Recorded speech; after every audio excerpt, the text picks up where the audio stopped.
is everyone doing? Today is the 1st of May. Hope you guys are having a fantastic start already. This is when the whole month starts anew, starts brand new, starts from scratch.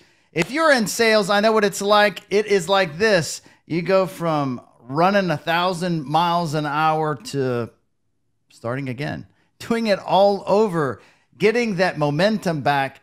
And it's always good to start that momentum good on a Monday. I have a good, exciting adventure for you. It's called the Sales Hustle Challenge. It is something new that we are doing. We had a failed launch last month. We weren't totally ready. My bad, my fault. I had too many things going in my world. I had to take a pause. Had to get a pause done and recalibrated on the right track. And that's what we're doing with this exercise. What is the 60-day Sales Hustle Challenge? It is this, my friends. Number one, we're going to have a goal. We are going to have a goal for the next 60 days. I don't know what your goal is. I don't know if your goal is to increase your sales by 25%. I don't know if your goal is to follow up with every single prospect that you've had in the last 2 years and get a meeting scheduled with them. I don't know if your goal is to follow up an email with anybody you saw as a cold visit for the last 60 days. I don't know what your goal is, but I know this. If you have a goal, you're more likely to achieve some level of success with that goal. So to recap, Sales Hustle Challenge, in 60 days, you're going to, number one, you're going to develop a goal. Number two, you are going to let go of something that's not serving you. Let go of something that you do every single day that is not serving you. What does that mean by not serving you? It means it's something that you do every single day. It doesn't add to your life. In fact, maybe it steals a teensy-wincy bit of your energy. Because guess what? If you are in sales, all we are is energy. We are just balls of energy. We wake up with a certain level of energy, and as the day goes on, that level of energy can fluctuate and sometimes get super dim. And when that light, your energy is dim, guess what also happens?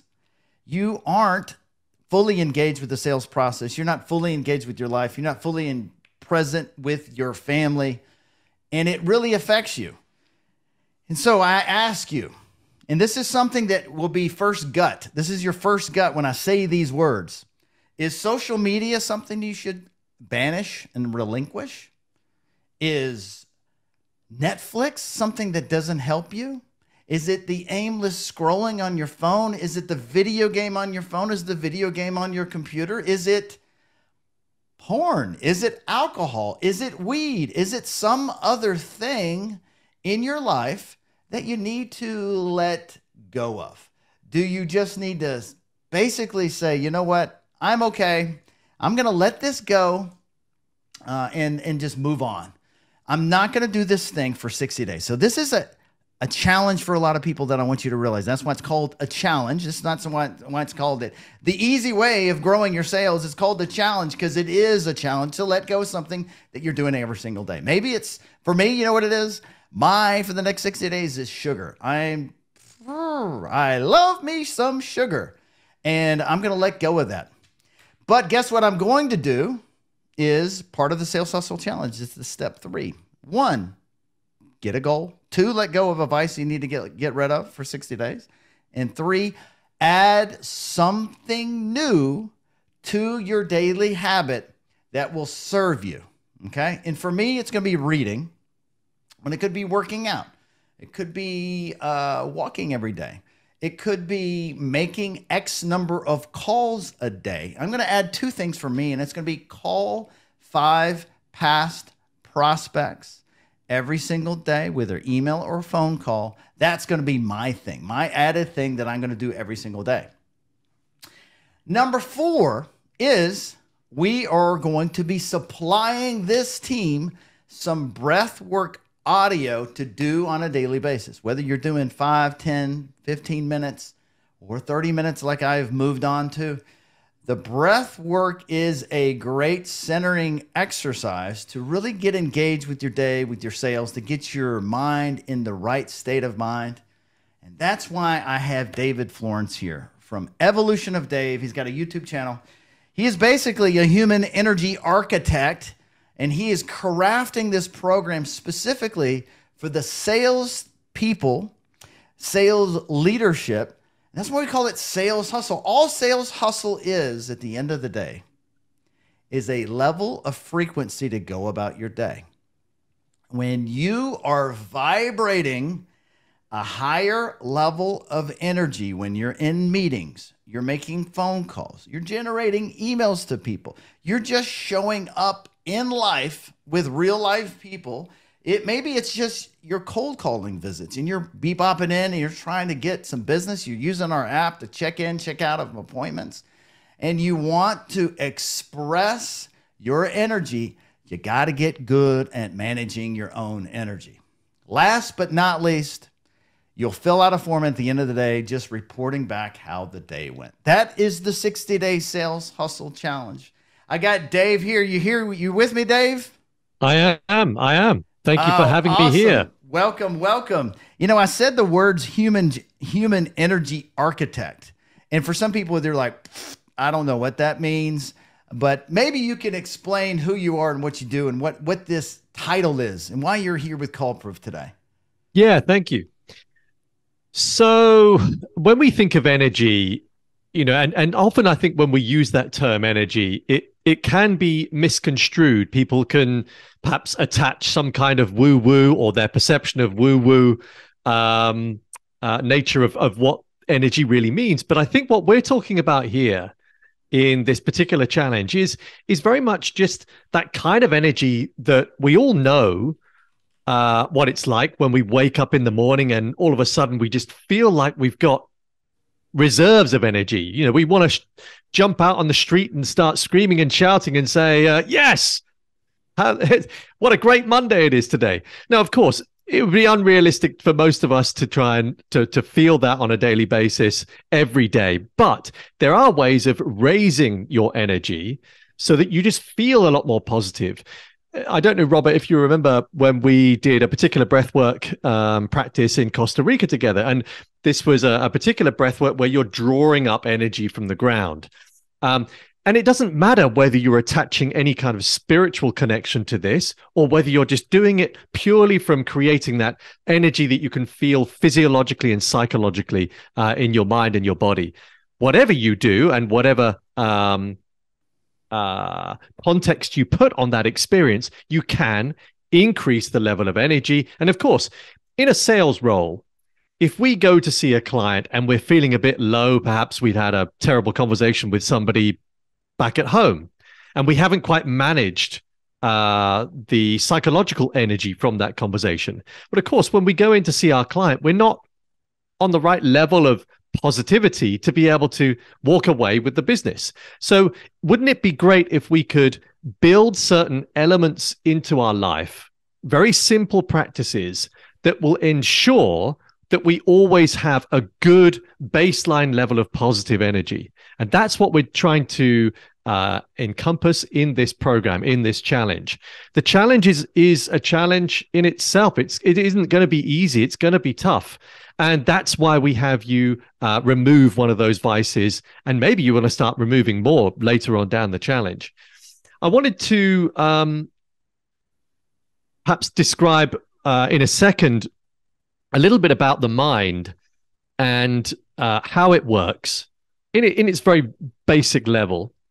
Before I do that, just so that those watching are aware, my name is David Florence. My background is in breathwork, in flow state practice, in positive psychology, in clinical hypnotherapy, various things, neurolinguistic programming. I've accrued all this knowledge over the last few years.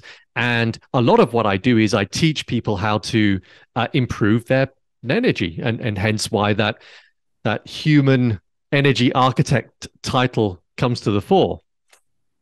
What I'm doing with Robert is this, but also working with him on a personal basis and also working with the business CallProof along with various other things that Robert and I have got planned together that all link to this whole idea of just improving your positive energy, improving and optimizing your mind and your body. We could all do with that.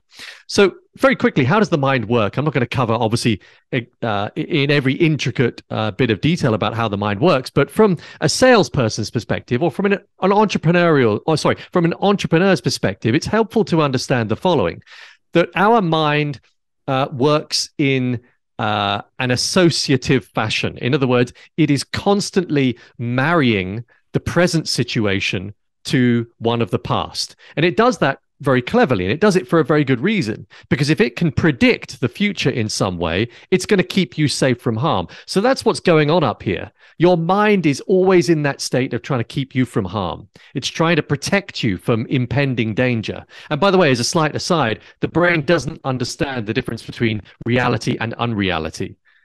So when we start to construct potential dangers in our mind, even if they're not real, the brain will believe it, which is why you can hack the brain if you flip that. So what it's doing is it's creating, if we think of it in terms of like a computer, the brain is creating files. And those files are constantly stored for future use.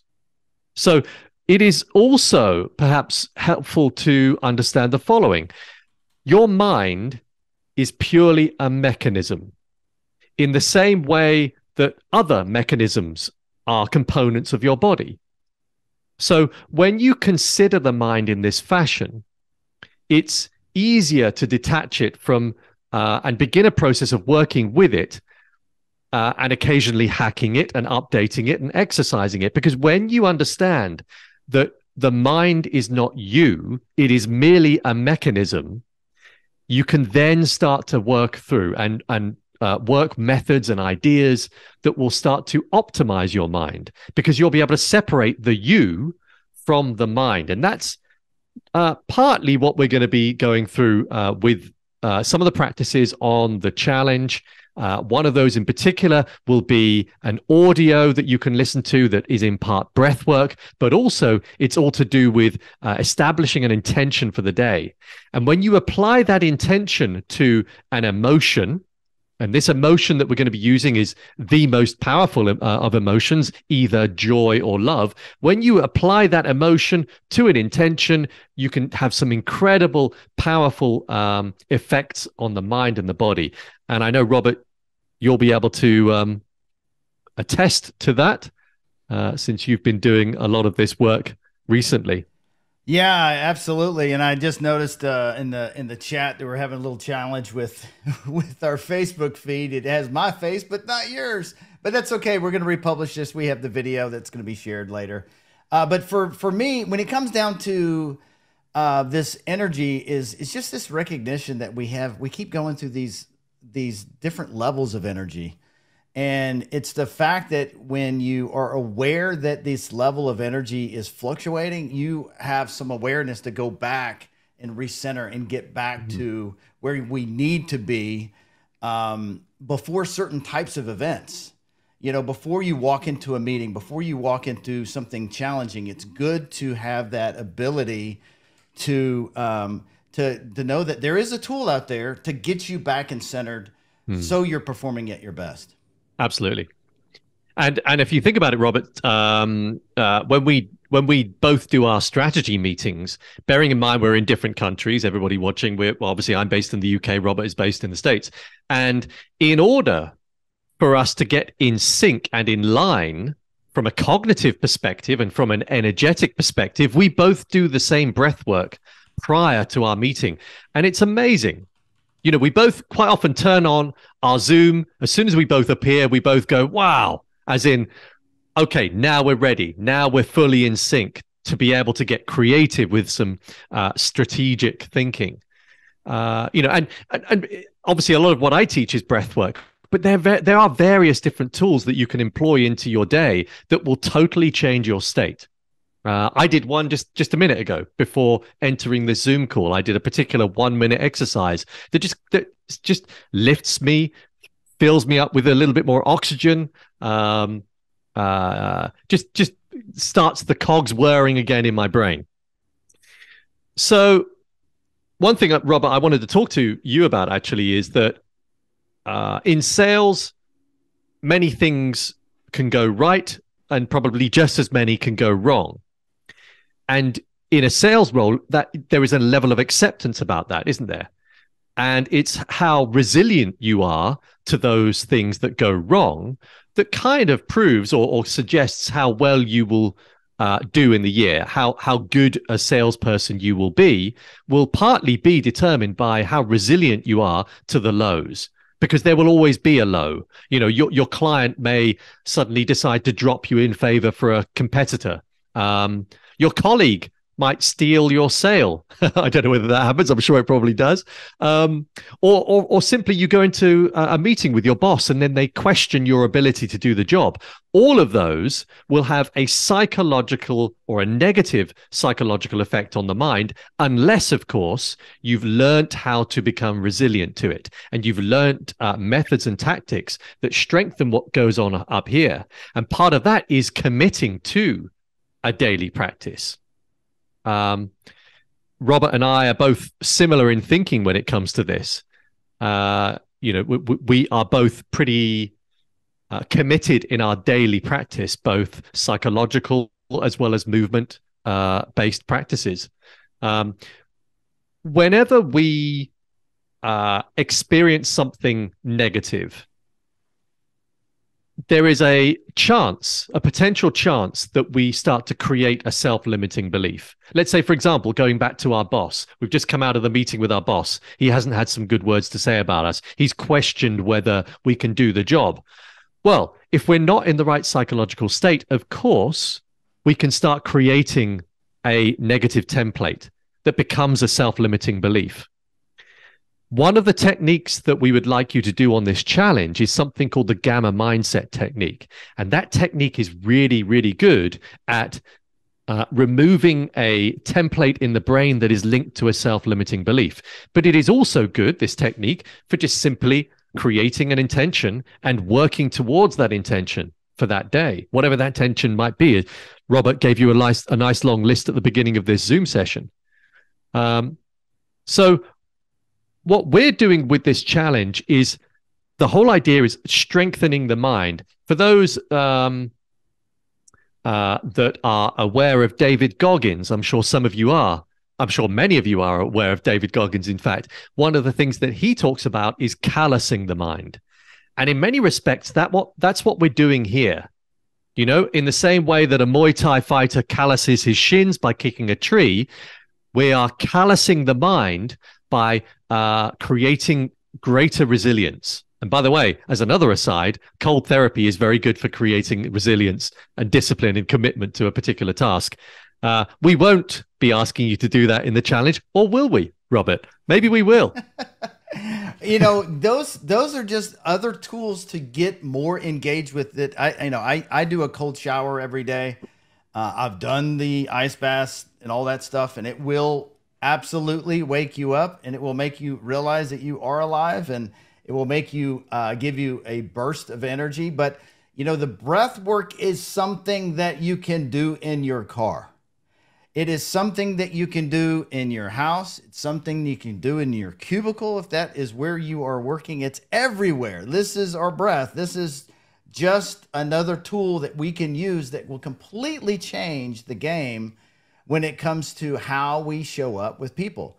And, you know, I think what would be helpful also to hear about is how can you take, you know, that moment in time that you have that imposter syndrome that hits you, or you know, you're doing a sales call and someone shoots you down and you just feel bad. You feel like a gut punch, right?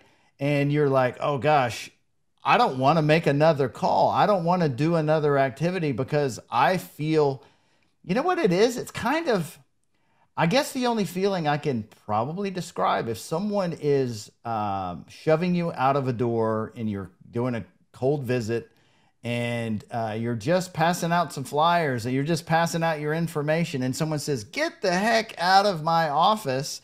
You're going to go from a little bit of mad, but a little bit of shame. Like you're not supposed to be doing this sales thing that we're doing, right? how does one, I mean, what is possible to go from that shame feeling to flipping it over into a positive thing where I can do the next visit? Yeah, and there are so many things you could do. Perhaps if I give people one of the easiest and simplest methods to remember, and there are lots, as I said, especially in breath work, but the easiest practice to remember is something called the physiological sigh. I'm just moving my camera. So the physiological sigh, the beauty with this is that it's very easy to remember, and it's also incredibly effective.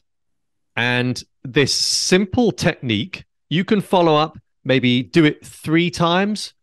I reckon even if you did it once, you would feel the effect. If you did it 2 or 3 times, you'd be able to take yourself out of that negative psychological state and put you in a more rational state. Hopefully a positive state as well. But even if it's just a rational state, then you'll be of the state of mind to be able to come up with a solution to what you're going to do next. So the physiological sigh is this. I'll show it, I'll demonstrate it, and then I'll describe it. So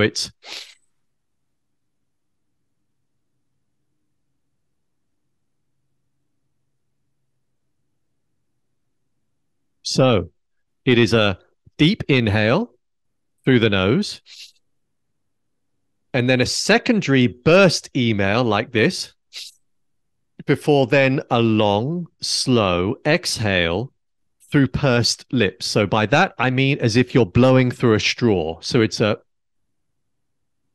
you've got a straw in your mouth, or you're imagining you've got a straw in your mouth, and you're blowing air out of a tiny hole. So it's a deep inhale, not too forced, just simply and then a secondary, and then long and slow exhale. Do that, say 3 or 4 times. It's going to be parasympathetic. And what I mean by that is in breath work, we talk about the autonomic nervous system. Right now, without going into too much detail, all you need to know is you have the sympathetic and the parasympathetic. Sympathetic is your action, go, fight, flight. Parasympathetic is your calm, digest, rest state. So what you're doing by exhaling, that long exhale, is you're activating your parasympathetic nervous system. And by that means you're calming the system.